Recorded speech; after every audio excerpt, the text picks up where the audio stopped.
Assalamualaikum warahmatullahi wabarakatuh. Alhamdulillahirrabbilalamin. Assalatu wassalamu ala asrofil anbiya'i wal mursalin wa ala alihi thayyibin tahirin wa sahbihi muntajibin. Asyhadu an la ilaha illallah wa asyhadu anna Muhammadan abduhu wa rasuluh. Anak-anakku sekalian, selamat berjumpa kembali dengan pembelajaran fisika. Kali ini kita akan meneruskan pembahasan tentang gelombang cahaya, dan kali ini kita akan membahas tentang pembiasan cahaya. Ya. Salah satu gejala gelombang yang dialami oleh gelombang cahaya adalah pembiasan. Ya. Kita akan mulai. Ya, apa yang dimaksud dengan pembiasan cahaya? Pembiasan atau refraksi adalah peristiwa pembelokan cahaya ketika melewati bidang batas antara dua medium yang berbeda. Kejadian sehari-hari yang mudah kita perhatikan itu adalah seperti begini. Kalau kita punya gelas, masukkan air setengah, kemudian kita masukkan pensil atau batang sumpit atau batang apapun, masukkan ke dalam gelas tersebut. Maka kita akan melihat seolah-olah pensil ini terbelah, jadi dia tidak lurus seperti itu, ya. Tidak lurus, jadi seolah-olah terbelah, tidak menyambung antara yang di luar air dengan yang di dalam air. Nah, pembiasan ini, ya, peristiwa ini terjadi karena pembiasan cahaya. Nah, pembiasan cahaya timbul karena adanya perbedaan cepat lambat cahaya dalam medium yang berbeda. Kalau yang di atas ini dalam medium udara, sedangkan yang di sini adalah medium air. Ya, salah satu sifat cahaya, semakin padat medium yang dilewatinya, maka kecepatannya akan semakin lambat. Kecepatan cahaya tertinggi itu ada pada ruang hampa. Ya. Nah, selama peristiwa pembiasan cahaya ini, frekuensi cahaya tidak berubah, ya, ketika mengalami pembiasan. Nah, sekarang kita akan lihat beberapa konsep yang berkaitan dengan pembiasan. Pertama ada yang disebut dengan indeks bias. Nah, indeks bias adalah ukuran kemampuan suatu medium untuk membelokkan cahaya yang datang kepadanya. Ya. Atau indeks bias ini juga kadang-kadang disebut sebagai, ya, ukuran, ya, kerapatan medium. Ya. Jadi medium yang lebih rapat, indeks biasnya akan semakin tinggi. Jadi di sini, ya, ukuran kemampuan ini dinyatakan dengan perbandingan kelajuan cahaya pada suatu medium dengan kelajuan cahaya pada medium lainnya. Ya. Nah, ini ada indeks bias mutlak. Indeks bias mutlak suatu medium adalah perbandingan kelajuan cahaya pada ruang hampa C dengan kelajuan cahaya pada medium tersebut, yaitu V. Jadi medium itu nanti ditunjukkan dengan N sama dengan C per V.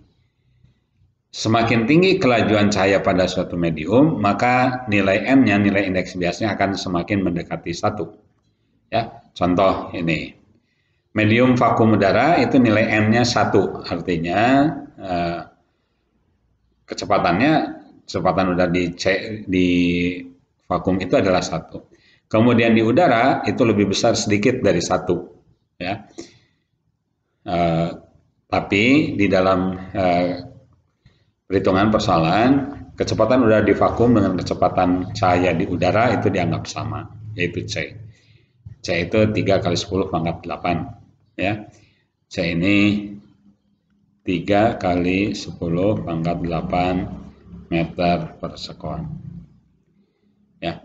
Nah, semakin besar nilai indeks biasnya ini, itu sebetulnya menunjukkan semakin rapat zatnya itu. Ya, ini contoh air misalnya 1,33, etil alkohol 1,36. Berbagai macam kuarsa ada yang 1,46, kaca ketona 1,52, kaca flinta 1,58, kaca pleksi 1,51, intan 2,42. Semakin padat zatnya, maka kelajuan cahaya pada zat itu akan semakin rendah. Ini adalah indeks bias mutlak. Nah, kemudian ada indeks bias relatif. Nah, indeks bias relatif medium 1 terhadap medium kedua, ya, N21 adalah perbandingan antara indeks bias mutlak medium 1 dengan terhadap indeks bias mutlak medium 2. Jadi kalau N21 itu N1 per N2. Kalau N12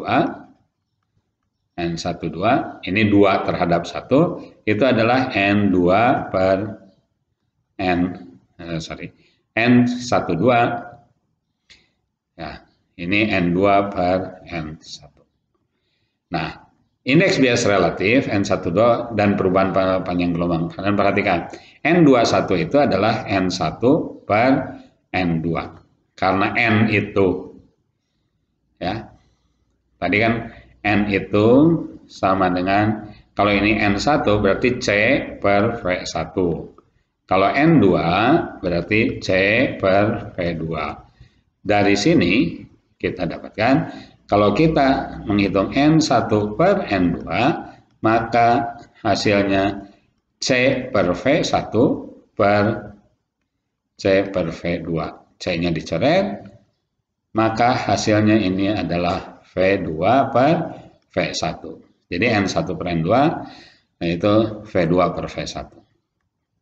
Nah, bagaimana kalau kita bandingkan dengan lambda? Karena frekuensinya tetap, maka kalau V1 ya ini lambda 1 dikalikan dengan F. V2 itu sama dengan lambda 2 dikalikan F.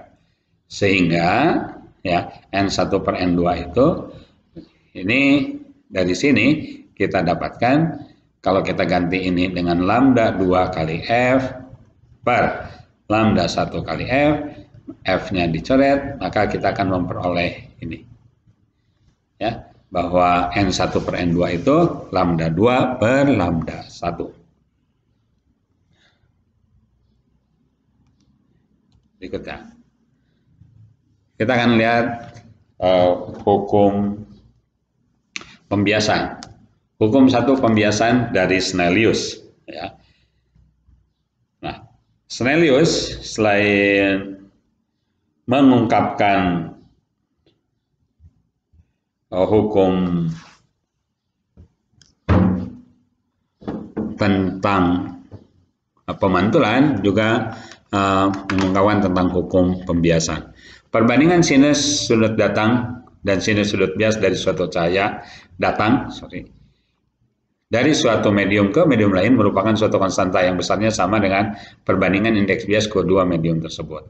Atau yang paling gampang adalah bentuk yang ini. Ya, jadi ini yang saya lingkari merah ini. Ini bentuk umum hukum Snellius itu. NI ini adalah indeks bias medium tempat sinar datang berada.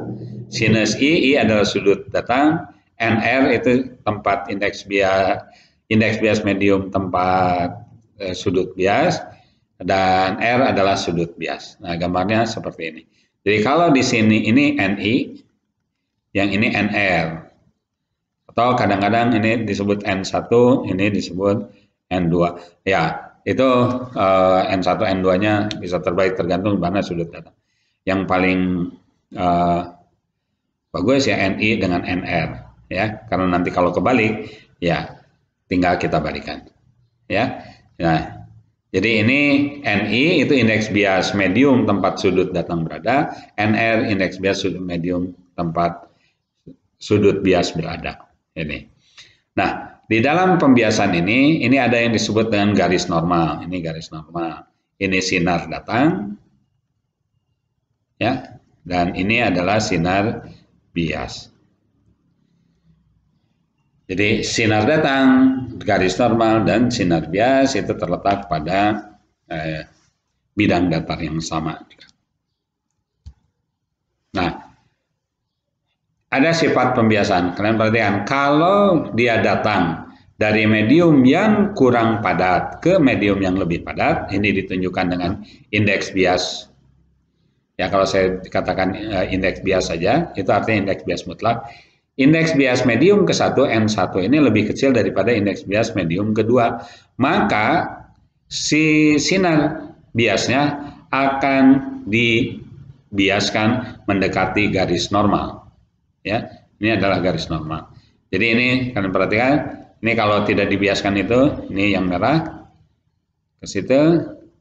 Nah, karena ini dibiaskan dan masuk ke medium yang lebih rapat, maka dibiaskan mendekati garis normal ke sebelah sini. Sebaliknya, jika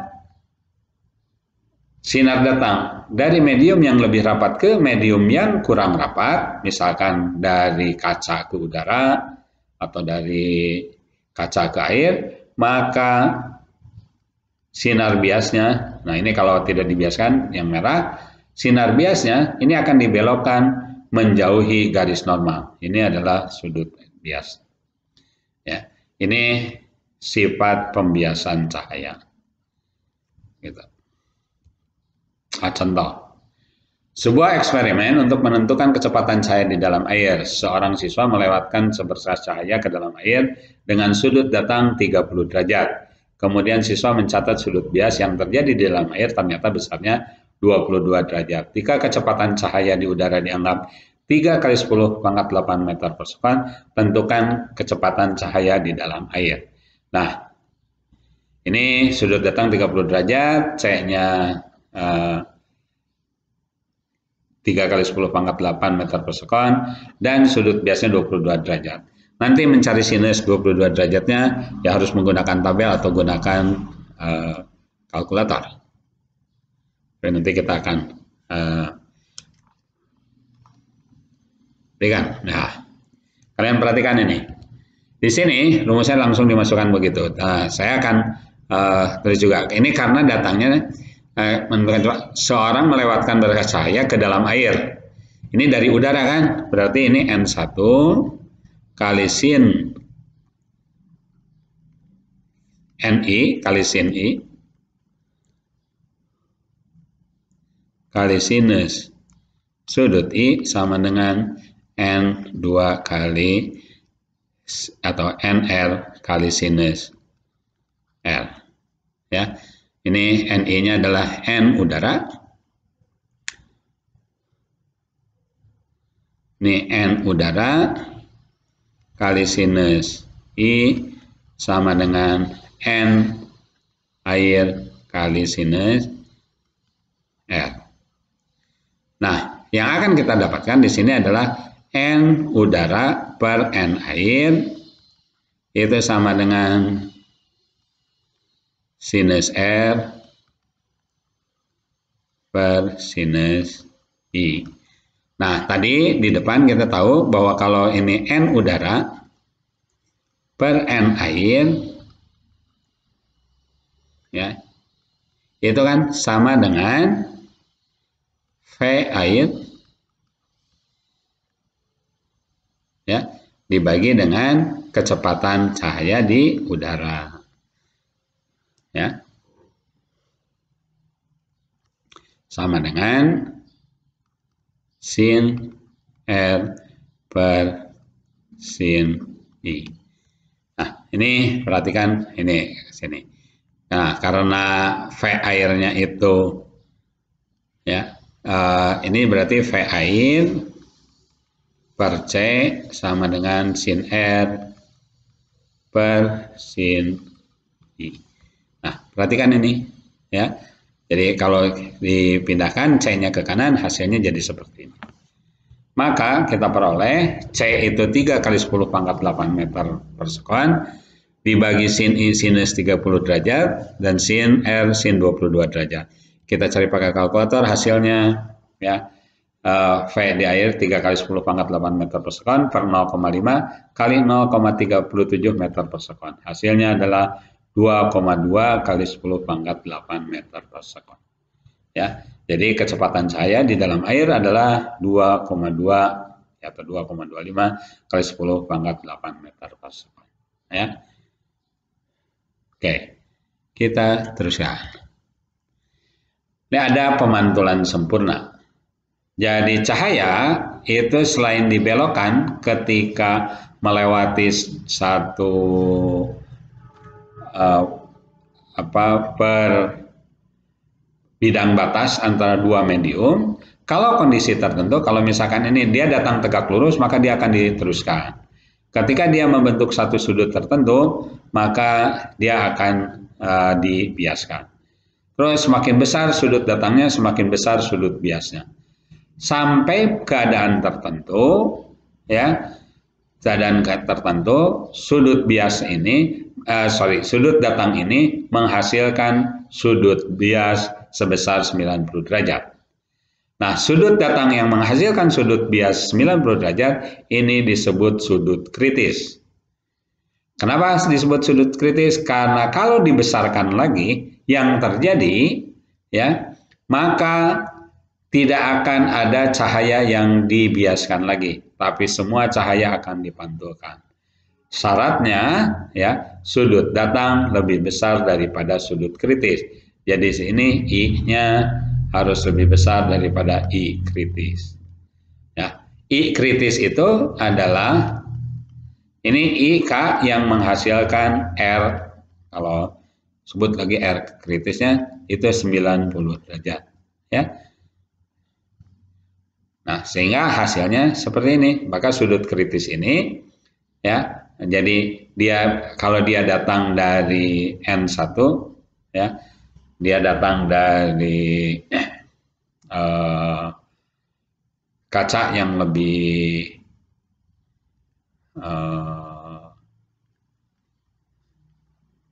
kalau lihat gambar di sini, ini salah, bukan N1 lebih kecil dari N2, tapi ini N1 lebih besar daripada N2, ya.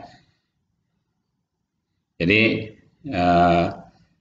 sin I kritisnya adalah N2 per N1. N2 ini adalah medium yang lebih renggang, sedangkan N1 adalah medium yang lebih padat. Ini syaratnya, datang dari medium lebih rapat ke medium kurang rapat. Jadi Ni itu harus lebih besar daripada Nr. Ya, ini Ni harus lebih besar daripada Nr. Baru akan terjadi pemantulan sempurna. Ya, ini perhatikan contohnya.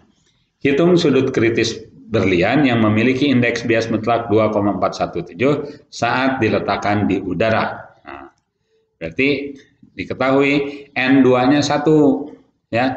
N-nya itu sama dengan 2,417. Ini kan di udara, ke udara. Jadi N1-nya adalah N intan. Ya, cahaya datang dari intan menuju ke udara. Maka sin I kritis itu sama dengan N2 per N1, 1 per 2,417. Berarti sin I kritis adalah 0,414. Sekali lagi harus digunakan tabel atau menggunakan kalkulator, maka diperoleh I kritisnya adalah 24,4 derajat. Ya. Jadi sudut kritis berlian adalah 24,4 derajat. Ya, berikutnya sekarang kita akan lihat pembiasan pada kaca plan paralel. Apa kaca plan paralel? Adalah kaca yang memiliki ketebalan tertentu dengan dua permukaan yang sejajar. Ketebalan kacanya D. Kalau sebuah sinar datang dengan sudut datang I1 ke satu titik O, maka kalau dia tidak dibiaskan, maka jalurnya adalah yang atas ini, yang saya kasih merah.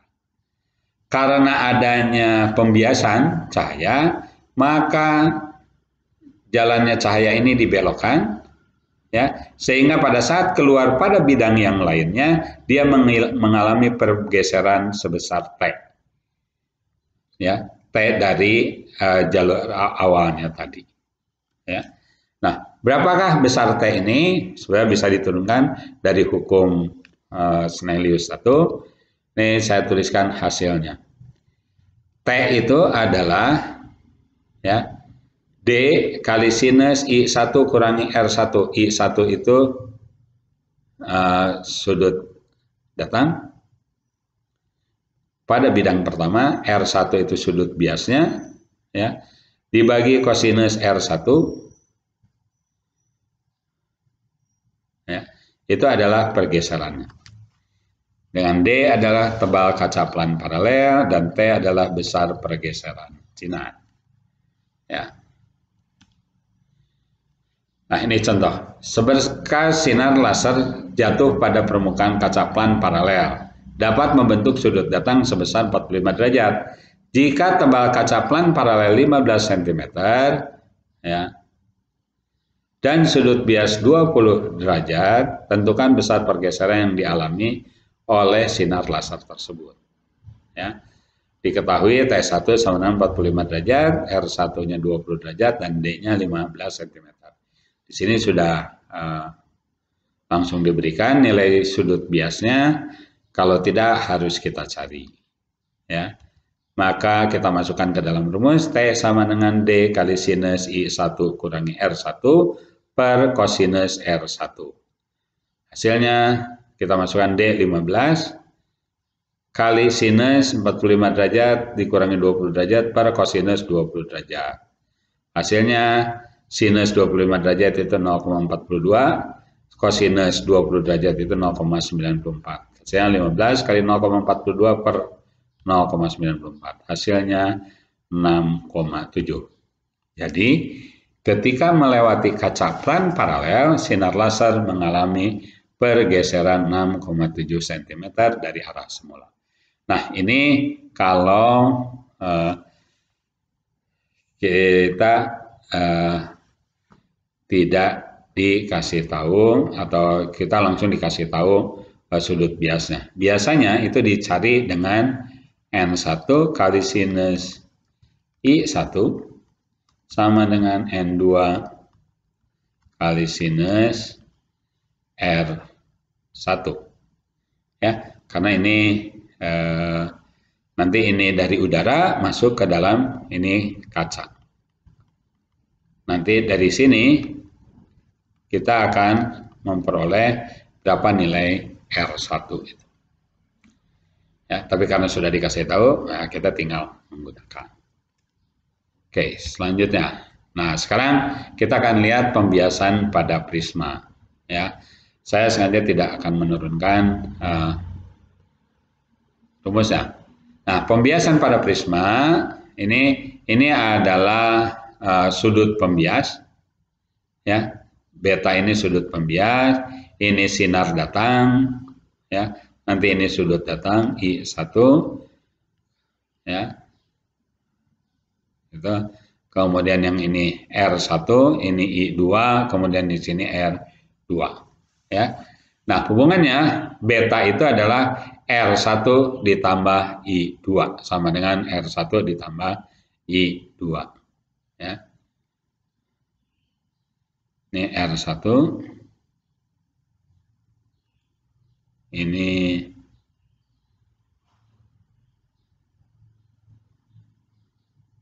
ya, ini I2.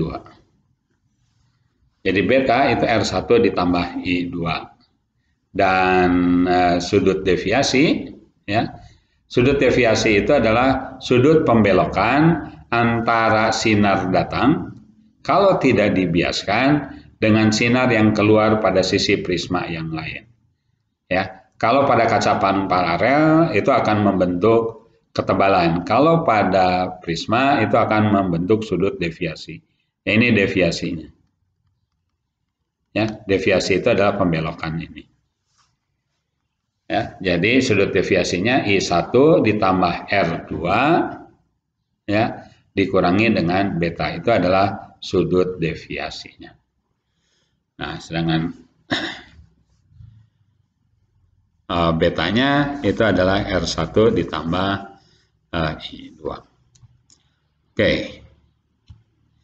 Kita lihat, sebuah prisma terbuat dari kaca dengan N 1,5 memiliki sudut pembias 60 derajat, berarti itu betanya, N-nya 1,5.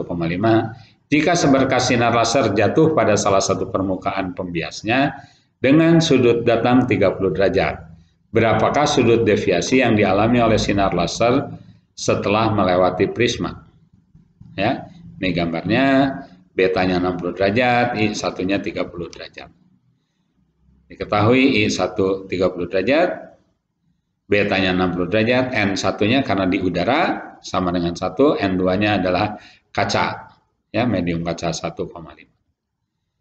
Nah, Sudut deviasi dihitung dengan menggunakan persamaan delta sama dengan I2, I1 ditambah R2 dikurangi beta.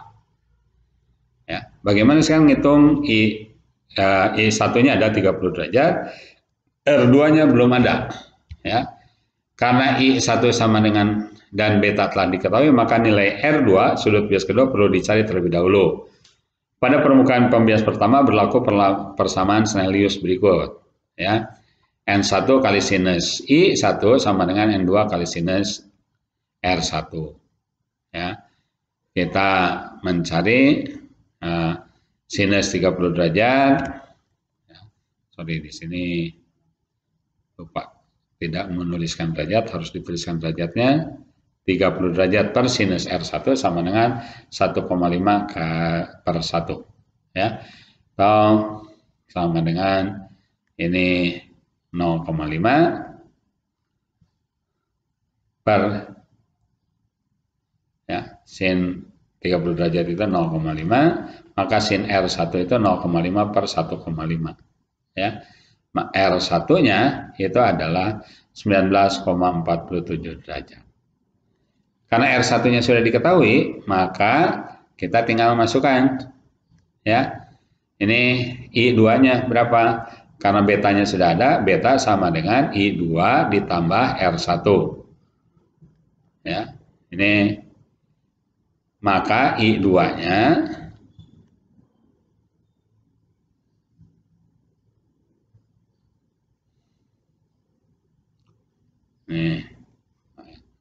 maka I2-nya sama dengan R1 dikurangi dengan beta.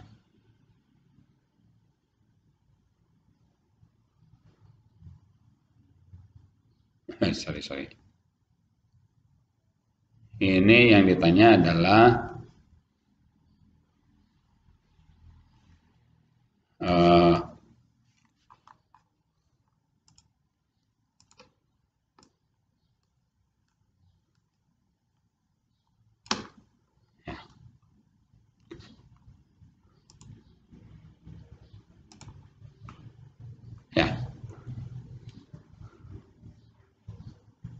ini saya akan blok dulu. Ini sudah, maka yang ada adalah I2 sama dengan beta kurangi R1. Di sini ini tandanya harusnya dikurangi. Ya, 60 kurangi 19,47 sama dengan 40,53 derajat. Kemudian nilai R2 ditentukan oleh ini sin R2 sama dengan ya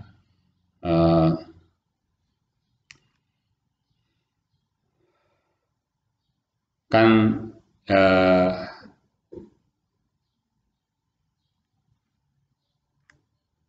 ya untuk R2 kan N2 kali sinus I2 sama dengan N1 kali sinus I2 sinus R2. Ya. Berarti sinus R2 itu sama dengan N2 per N1 kali sinus I2. Nah, dari sini kita peroleh ya ini hasil yang sini. Ya, ini kita peroleh seperti itu. Sin R2 sama dengan N2-nya 1,5 dibagi 1 kali sinus 40,5.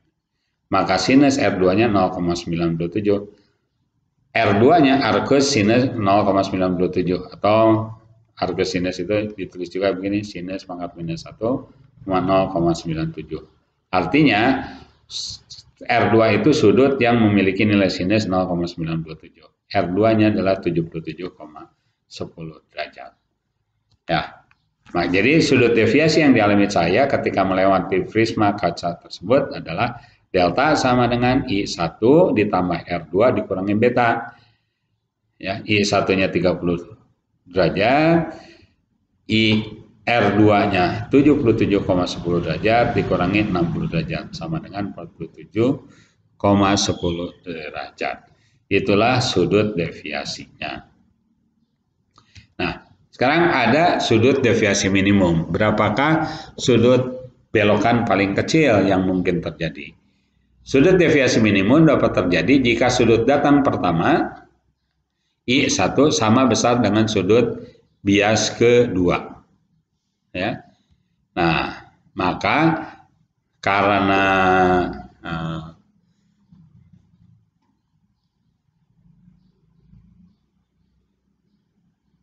persyaratan itu, maka nilai R1 itu sama dengan beta per 2, sehingga I1-nya sama dengan delta minimum ditambah beta per 2.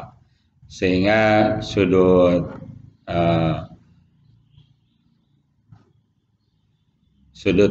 deviasi minimumnya adalah N12 per N1 dikurangi 1 per dikalikan dengan beta dengan sudut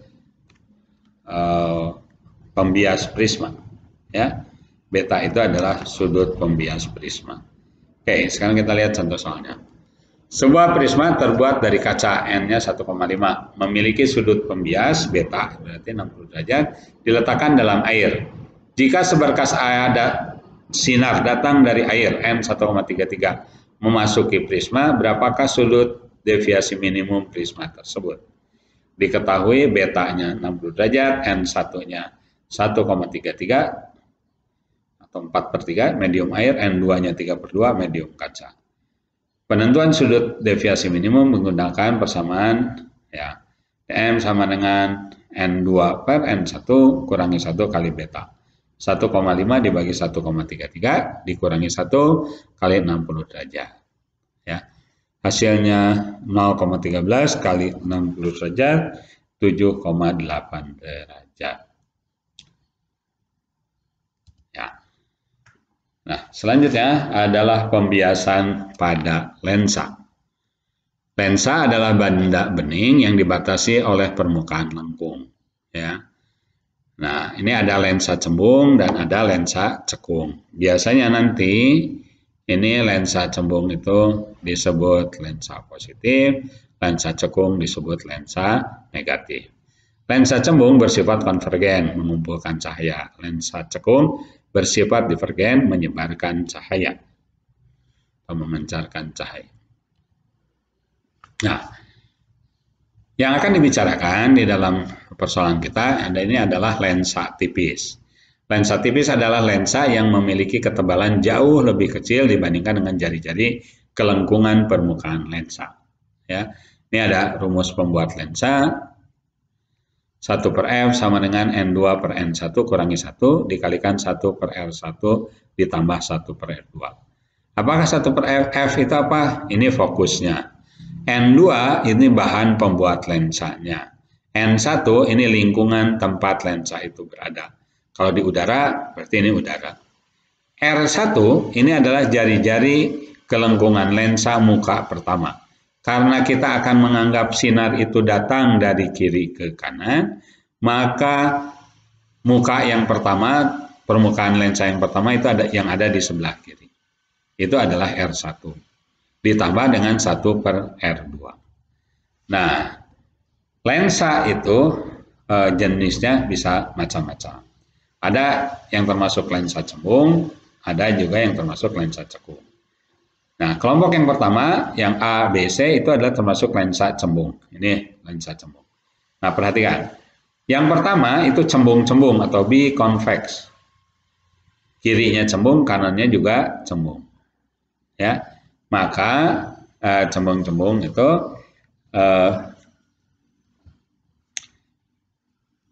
kalian perhatikan R1-nya positif, R2-nya juga positif. Ini termasuk lensa cembung. Maka fokus terakhirnya hasilnya adalah positif.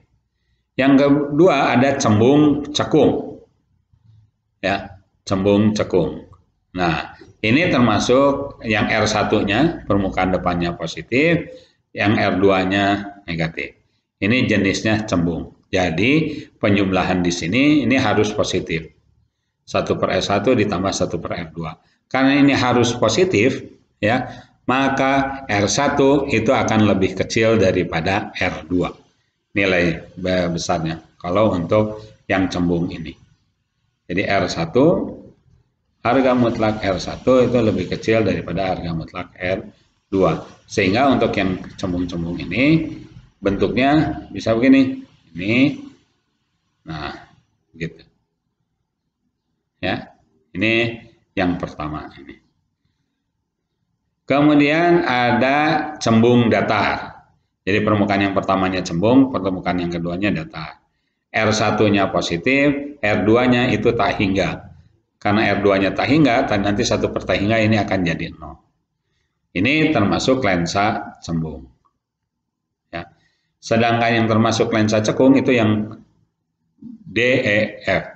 Yang D ini disebut cekung-cekung, bikonkav. Jadi R1 dan R2-nya sama-sama negatif. Ya. Termasuk lensa cekung, nanti fokusnya negatif. Kemudian yang kedua, ya, itu adalah cekung cembung. Ya. Yang satunya negatif, yang satunya positif. Karena hasilnya harus negatif, ya. Ini kan R1-nya negatif, R2-nya positif. Hasilnya harus negatif. Berarti, ya, yang si R2 ini, ya, ini harus lebih besar daripada R1. Jadi kalau yang ini,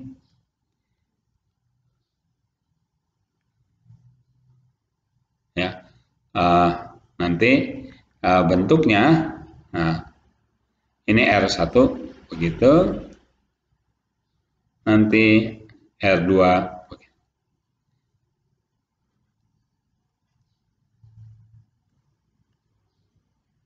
Ya. Ini jari-jari kelengkungannya, ya,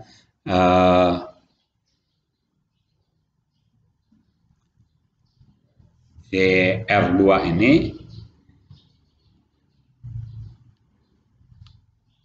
ya, ini harus lebih besar. Kalau yang sebelah sini, ini kebalik tadi. R1-nya itu harus lebih besar daripada R2. Kalau yang ini R1-nya itu harus lebih kecil daripada R2. Kemudian ada cekung datar, plan konkav. Ya, ini ada cekung, ada datar, jari-jarinya R1-nya negatif, R2-nya tak hingga. Hasil akhirnya dia merupakan fokus lensa minus atau lensa cekung. Nah, ini rumus pembuat lensa. F itu jarak total, nanti jarak fokus lensa. N1 indeks bias medium tempat lensa berada. N2 indeks bias medium bahan pembuat lensa. R1 jari-jari kelengkungan permukaan lensa depan. Dan R2 jari-jari kelengkungan permukaan lensa belakang. Perhatikan, sinar datang dari kiri ke kanan. Berarti yang depan itu yang permukaan sebelah kiri, yang belakang itu permukaan sebelah kanan. Nih, perhatikan bentuk ini. Sinar-sinar istimewa pada lensa cembung. Perhatikan, pada lensa cembung, ya, karena dia lengkungannya seperti ini, maka fokus yang pertamanya ada di belakang lensa. Ini fokusnya yang positif. Fokus kedua ada di depan lensa, ini juga fokus yang positif. Ya. Sinar datang sejajar sumbu utama dibiaskan melalui titik fokus F1 lensa. Nah, secara sederhana biasanya lensa itu lensa tipis digambarkan garis saja seperti ini. Ya. Ya. Sinar datang yang melalui titik fokus F2 itu ini, ya, dibiaskan sejajar sumbu utama F2, kemudian dia dibiaskan sejajar utama. Sinar yang datang melalui pusat optik, titik pusat optik, titik tengah di dalam lensa itu tidak mengalami pembiasan. Ya, bentuknya seperti itu. Dan sinar-sinar istimewa pada lensa cekung. Pada lensa cekung juga terdapat sinar-sinar istimewa yang berguna bagi pembentukan bayangan. Sinar-sinar istimewa pada lensa cekung adalah A. Sinar yang datang sejajar sumbu utama dibiaskan seakan-akan berasal dari fokus pertama. Ya, karena ini lensa cekung, jari-jarinya ada di sebelah kiri. Yang pertama ini negatif, ya, fokusnya juga ada di sebelah kiri. Jadi kalau ini sejajar sumbu utama, maka fokusnya atau si cahayanya dibiaskan seolah-olah datang dari titik fokus pertama dari sini. Ya. Kalau yang melalui pusat lensa itu tidak dibiaskan, ya. Kalau yang menuju F2 itu dibiaskan seolah-olah sejajar dengan sumbu. Ya, jadi kalian bisa lihat, ya, hasilnya seperti ini. Nah, bayangan benda kalau ada di sebelah kiri lensa itu benda nyata. Kalau ada di sebelah kanan atau di belakang lensa itu benda maya. Bayangan itu sebaliknya. Kalau di belakang lensa itu atau ada di sebelah kanan lensa itu bayangan nyata, kalau ada di sebelah kiri lensa itu bayangan maya. Seperti ini bayangannya maya. Ya, ini rumus-rumus yang berlaku pada lensa tipis. Ada kekuatan lensa P sama dengan 1/F. P itu kekuatan lensa, satuannya dioptri. Kalau menggunakan rumus 1/F, maka jarak fokusnya harus di dalam meter. Ya, kemudian ada 1/F sama dengan 1/S ditambah 1/S aksen. S aksen jarak bayangan ke lensa, S-nya jarak benda ke lensa. Kemudian ada M sama dengan H aksen per H atau M sama dengan minus S aksen per S. Dengan M perbesaran bayangan, H aksen tinggi bayangan dan H tinggi benda. Jika M bernilai positif, ya, berarti bayangan bersifat maya dan tegak. Ya. Ini, kalau jika M bernilai negatif, berarti bayangan bersifat nyata dan terbalik. Ya. Ini kalian kalau memasukkan perbesaran bayangan harus ada tanda minus kalau menggunakan S aksen. Kalau menggunakan H aksen dan H itu tidak akan terlihat sifat maya tegak atau nyata terbaliknya itu tidak akan terlihat. Ya. Oke, sekarang kita lihat beberapa contoh.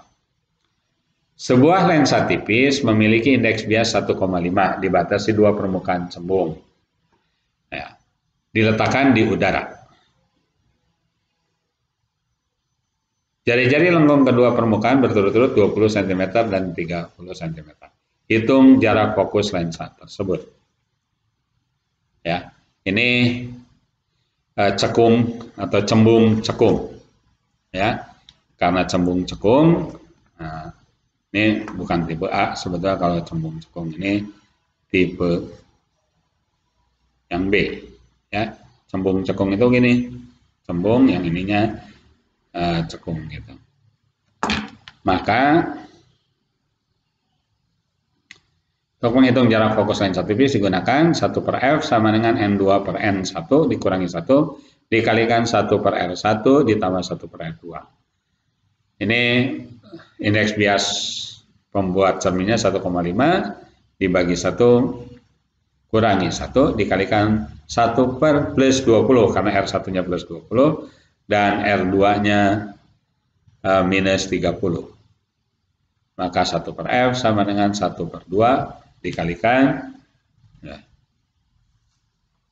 ini 0,5 dikalikan dengan 3/60 dikurangi 2/60. Hasilnya 120 cm. Maka jarak fokus lensanya 120 cm. Kalau ditanya berapa daya atau kekuatan lensanya, ya, kalian tinggal masukkan ke sini sama dengan 1/1 dioptri. Ya. Nah, ini. Sebuah lensa konvergen memiliki jarak fokus 15 cm. Berapakah kekuatan lensa tersebut? Ya, karena lensa konvergen atau lensa cembung, maka fokusnya plus 15 cm.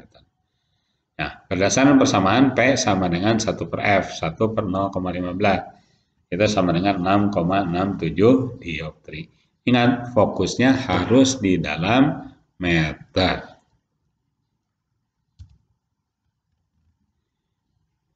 Contoh berikutnya.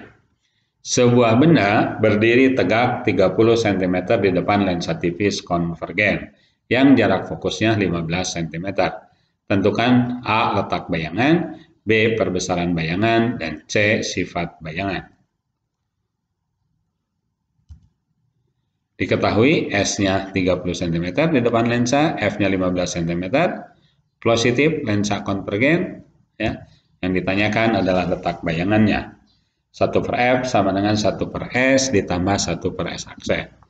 Fokusnya positif, bayangannya bendanya juga positif karena dia berada di depan lensa.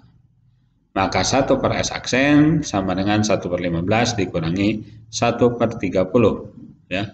2 dikurangi 1 per 30 sama dengan 1 per 30. Jadi S aksennya 30 cm. Jadi bayangan benda berada 30 cm di belakang lensa karena S aksennya positif. Berikutnya sekarang perbesaran bayangan. M sama dengan minus S aksen per S. Minus, ya, S aksennya plus 30 cm, minus 30 cm per 30 cm sama dengan minus 1. Tanda negatif menunjukkan bahwa bayangan nyata dan terbalik. Jadi perbesarannya adalah 1. Sifat bayangan nyata dan terbalik berdasarkan nilai M, yaitu negatif. Sama besar dengan bendanya berdasarkan nilai M sama dengan 1. Ya, demikianlah pembahasan kita kali ini. Mudah-mudahan kalian bisa memahaminya. Kalau ada yang tidak paham, silakan bisa menghubungi saya. Sekian untuk pertemuan kali ini. Wa ma taufiqi illa billah, alaihi tawakkaltu wa ilaihi unib. Assalamualaikum warahmatullahi wabarakatuh.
Aing mah